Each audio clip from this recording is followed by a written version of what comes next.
jalan-jalan ke Taman Batu. Assalamualaikum warahmatullahi wabarakatuh. Selamat siang. Kami dari kelompok 5 ingin mempresentasikan tentang materi permintaan dan penawaran analis. Sebelum memasuki pembahasannya, izinkan kami memperkenalkan terlebih dahulu. Nama saya Azril. Nama saya Rizal Karisma. Saya Rizal Markis. Saya Bangsa Riantika. Saya Intan.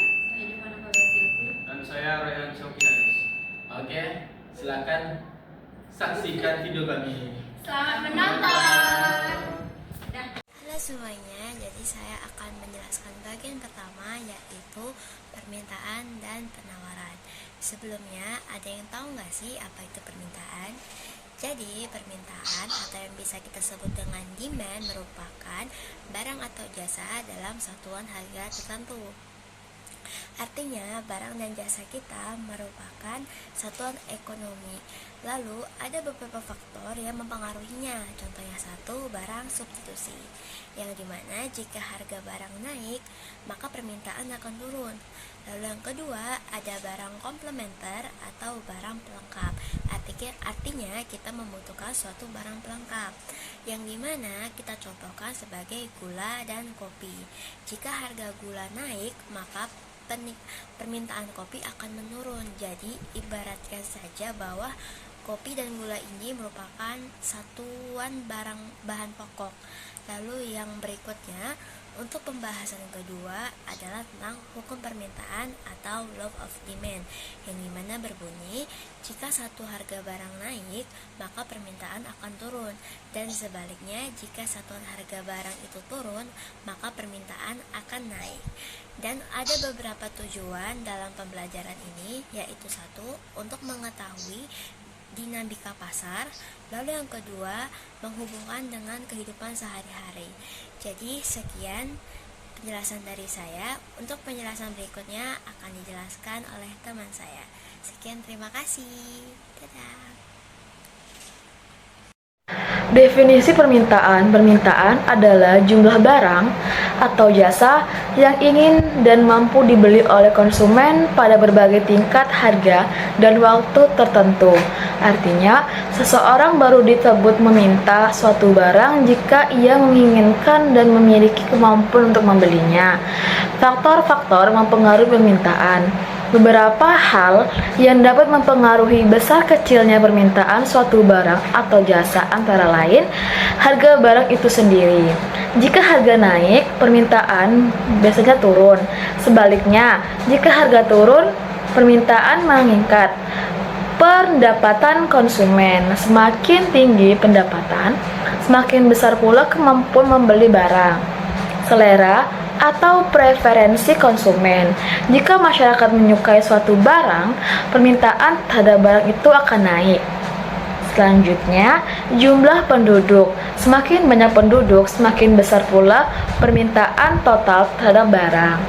Harga barang lain yang berkaitan. Barang substitusi, pengganti. Jika harga barang pengganti naik, permintaan barang ini naik. Barang komplementer, pelengkap. Jika harga barang pelengkap naik, permintaan barang ini bisa turun. Harapan masa depan. Jika orang memperkirakan harga akan naik di masa depan, mereka mungkin membeli lebih banyak sekarang. Hukum permintaan. Hukum permintaan menyatakan bahwa jika harga suatu barang naik, maka jumlah barang yang diminta akan turun. Sebaliknya, jika harga turun, maka jumlah barang yang diminta akan naik. Dengan catatan, faktor lain tetap. Ceteris paribus. Artinya, ada hubungan terbalik negatif antara harga dan jumlah barang yang diminta. Contohnya nih, jika harga mangga naik dari 10.000 menjadi 15.000 per kilo, maka jumlah orang yang mau membeli mangga akan berkurang. Halo, nama saya Iza Karisma Raguna Sitepu. Saya akan menjelaskan tentang kurva permintaan. Kurva permintaan adalah sebuah grafik yang menunjukkan hubungan antara harga suatu barang dengan jumlah barang yang diminta oleh konsumennya. Kurva ini biasanya berbentuk menurun dari kiri atas ke kanan bawah. Bentuk yang menurunkan ini menunjukkan pada hukum permintaan, yaitu ketika harga naik, jumlah barang yang diminta akan turun. Sedangkan ketika harga turun, jumlah barang yang diminta akan naik. Sebagai contohnya, misalnya ada harga bakso yang awalnya 15.000 per porsi dengan harga tersebut. Orang yang membeli mungkin hanya sedikit, tetapi kalau harganya turun menjadi 10.000, maka banyak orang yang membelinya. Dari contoh aja bisa kita lihat bahwa semakin rendah harga, semakin jumlah barang yang diminta dan sebaliknya juga. Selain perubahan karena harga, ada dua hal yang penting yang perlu kalian tahu. Yang pertama, ada perubahan jumlah yang diminta terjadi karena adanya perubahan harga barang itu sendiri. Jadi kalau harga barang berubah, maka di titik pada kurva juga ikut bergeser. Yang kedua, ada pergeseran kurva permintaan terjadi karena faktor-faktor lain di luar harga. Misalnya karena pendapatan konsumen yang meningkat, maka permintaan barang secara keseluruhan juga meningkat. Terima kasih. Pengertian fungsi penawaran. Fungsi penawaran adalah hubungan antara harga P dan jumlah barang yang ditawarkan QS oleh penjual pada waktu dan tempat tertentu. Hubungan bersifat positif searah, artinya jika harga barang naik maka jumlah barang yang ditawarkan juga naik, dan sebaliknya jika harga barang turun maka jumlah yang ditawarkan turun. Saya Rehan Syakiaris. Di sini saya akan melanjutkan materi mengenai kurva penawaran. Jadi bagi teman-teman yang nggak tahu bentuk dari kurva penawaran, itu bentuknya menaik dari kiri bawah ke kanan atas. Artinya semakin tinggi harga, semakin banyak barang yang ditawarkan oleh produsen. Jadi produsen itu pasti mau menjual lebih banyak saat harga naik karena ingin keuntungan yang lebih besar. Contohnya itu ada penjual-penjual beras. Jadi harga beras itu naik dari 10.000 ke 12.000. Petani itu pasti menambah jumlah beras yang dijual. Karena apa? Karena ingin keuntungan yang lebih besar. Selanjutnya ada perubahan kurva penawaran. Yang pertama adalah perubahan jumlah yang ditawarkan. Karena harga berubah. Jadi contohnya ketika harga telur naik, peternak telur pasti jual lebih banyak telur. Karena apa? Karena mereka pasti untung dengan harga yang lebih mahal. Yang kedua ada pergeseran kurva penawaran. Karena faktor lain selain harga, contohnya itu biaya produksi, teknologi, pajak, dan lain-lain. Kalau arahnya ke kanan berarti penawarannya lagi naik. Kalau arahnya ke kiri penawarannya lagi turun. Seperti itu. Terima kasih. Perkenalkan, nama saya Intan. Di sini saya akan melanjutkan materi tentang keseimbangan pasar equilibrium. Membahas keseimbangan pasar equilibrium. Nah, apa sih keseimbangan pasar itu? Keseimbangan pasar adalah harga kesepakatan yang terbentuk dari tawar-menawar antara penjual dan pembeli. Nah, dari sini munculnya harga keseimbangan pasar itu. Nah, harga keseimbangan pasar itu menjadi dua definisi.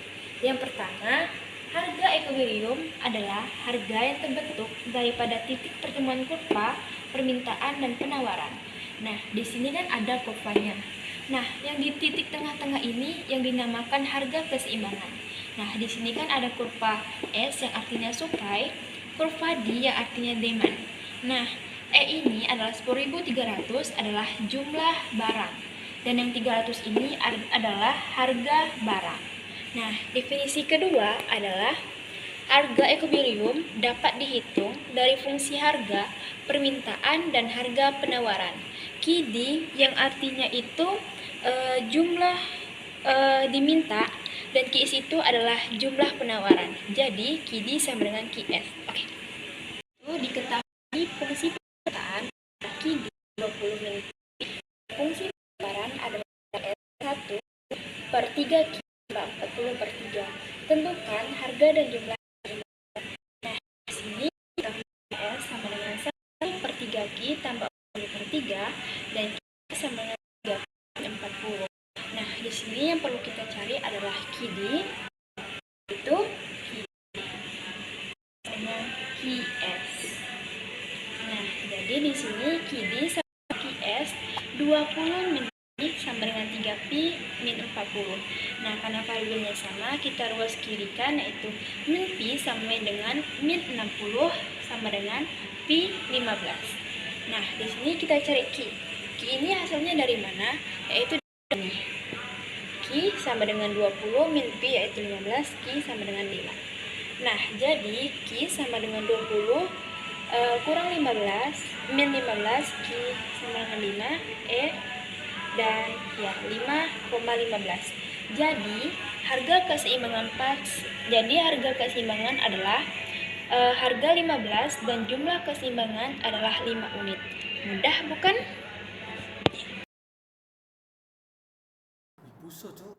Baik, saya Azril. Saya akan menjelaskan tentang rangkuman inti materi dan rangkuman penting. Yang mulai pertama itu rangkuman inti materi. Yang pertama ada definisi permintaan. Definisi permintaan itu adalah jumlah barang atau jasa yang ingin dan mampu dibeli konsumen pada berbagai tingkat harga dalam suatu periode tertentu. Dan kedua, definisi penawaran adalah jumlah barang atau jasa yang ingin dan mampu dijual produsen pada berbagai tingkat harga dalam periode tertentu. Yang kedua, ada hukum permintaan dan penawaran. Hukum permintaan yaitu jika harga barang naik, maka jumlah yang diminta akan menurun dan sebaliknya.